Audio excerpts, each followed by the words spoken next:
വീണ്ടും സ്വാഗതം. മുള്ളൻ പന്നിയെ അടിച്ചു കൊന്ന കേസിൽ ഒളിവിലായിരുന്ന CPIM നേതാവ് വെള്ളനാട് ശശി കീഴടങ്ങി.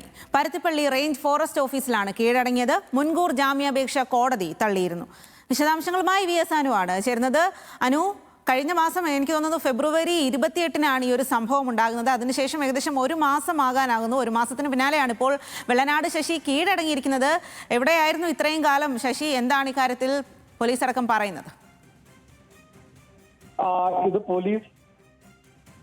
ഇത് പോലീസിന്റെ കേസല്ല, ഇത് വനം വകുപ്പിന്റെ കേസാണ്. വെള്ളനാട് ശശി എവിടെ ഉണ്ടായിരുന്നു എന്ന ചോദ്യത്തിന് വെള്ളനാട് ശശി തിരുവനന്തപുരം സെക്രട്ടേറിയറ്റിലടക്കം ഈ ഒളിവിലെന്ന് ഫോറസ്റ്റ് വനം വകുപ്പ് പറയുന്ന സമയത്ത് സെക്രട്ടേറിയറ്റിലടക്കം വെള്ളനാട് ശശി എത്തിയിരുന്നു എന്നുള്ളത് നമ്മളെല്ലാവരും കണ്ടതാണ്.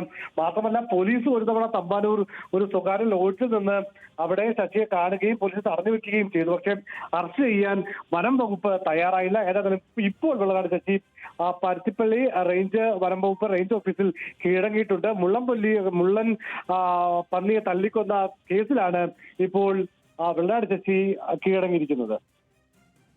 ശരി അനു, മുള്ളൻ പന്നിയെ അടിച്ചു കൊന്ന കേസിൽ ഒളിവിലായിരുന്ന CPIM നേതാവ് വെള്ളനാട് ശശി ഇപ്പോൾ റേഞ്ച് ഫോറസ്റ്റ് ഓഫീസിൽ കീഴടങ്ങിയിരിക്കുകയാണ്. ആ വിവരങ്ങളാണ് അനു നൽകിയത്.